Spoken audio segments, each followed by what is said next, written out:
Giant in Town by Julia Donaldson. Pictures by Alex Scheffler. George was a giant, the scruffiest giant in town. He always wore the same pair of brown sandals and the same old patched-up gown. "I wish I wasn't the scruffiest giant in town," he said sadly. But one day, George noticed a new shop. It was full of spiffy clothes, so he bought a spiffy shirt, a spiffy pair of pants, a spiffy belt, a spiffy striped tie, some spiffy socks with diamonds on the sides, and a pair of spiffy, shiny shoes. "Now I'm the spiffiest giant in town," he said proudly. George left his old clothes behind in the shop. He was about to go home when he heard a sound. On the sidewalk stood a giraffe who was sniffling sadly. "What's the matter?" asked George.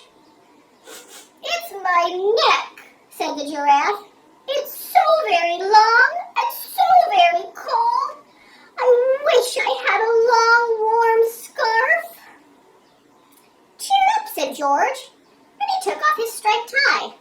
"It didn't match my socks anyways," he said as he wound it around and around the giraffe's neck.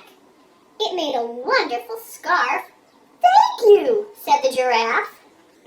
As George strode towards home, he sang to himself, "My tie is a scarf for a cold giraffe, but look me up and down, I'm the spiffiest giant in town." George came to a river. On a boat stood a goat who was bleating loudly. "What's the matter?" asked George. "It's my sail," said the goat. "It blew away in the storm. I wish I had a strong new sail for my boat." "Cheer up," said George. He took off his new white shirt. "It kept coming untucked anyways," he said, and he tied it to the mast of the goat's boat. It made a magnificent sail. "Thank you," said the goat. George strode on, singing to himself, "My tie is a scarf for a cold giraffe, my shirt's on a boat as a sail for a goat, but look me up and down, I'm the spiffiest giant in town." George came to a tiny ruined house. Beside the house stood a white mouse with lots of baby mice. They were all squeaking. "What's the matter?" asked George. "It's our house," squeaked the mother mouse. "It burned down, and now we have nowhere to live.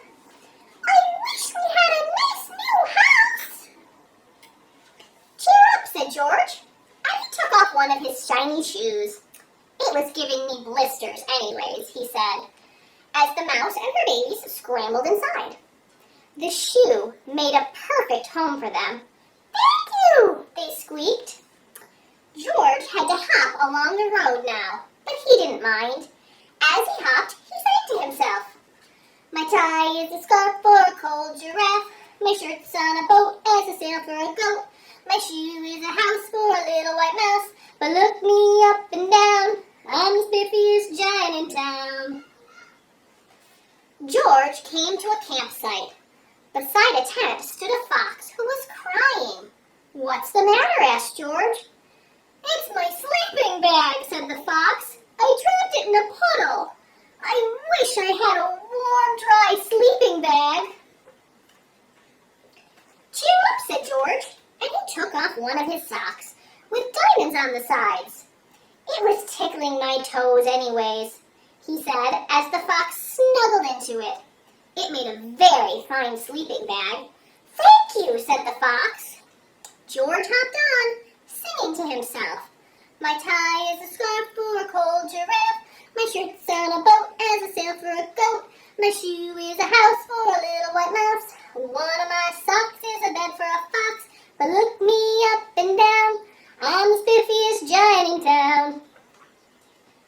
George came to a big, squishy bog. Beside the bog stood a dog who was howling. "What's the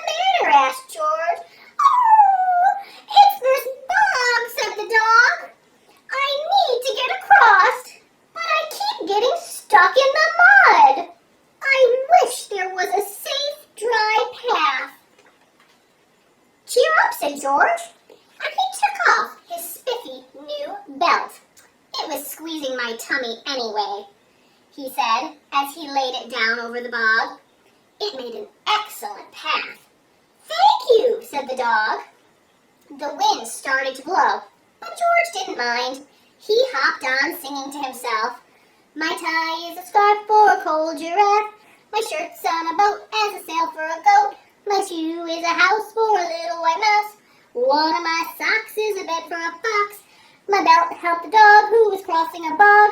But my pants are falling down. I'm the coldest giant in town. Suddenly, George felt sad and shivery and not at all spiffy. He stood on one foot and thought, I'll have to go back to the shop and buy some more clothes, he decided. He turned around and hopped all the way back to the shop. But when he got there, it was closed. Oh no, cried George. He sank down onto the sidewalk and a tear ran down his nose. He felt as sad as all the animals he had met on his way home. Then, out of the corner of his eye, he saw a bag with something familiar poking out of the top. George took a closer look. My gown, he yelled. My dear old gown and sandals. George put them on. They felt wonderfully comfortable. I'm the coziest giant in town, he cried, and he danced back home along the road. Outside his front door stood all the animals he had helped. They were carrying an enormous present. Come on, George, they said. Open it. George untied the ribbon. Inside was a beautiful gold paper crown and a card. Look inside the card, George, said the animals. George put the crown on his head and opened the card. Inside, it said, you gave your scarf to a cold giraffe. Your shirt's on a boat as a sail for a goat. Your shoe is a house for a little white mouse. One of your socks is a bed for a fox. Your belt helped a dog who was crossing a bog. So here's a very fine crown to go with the sandals and gown of the kindest giant in town. The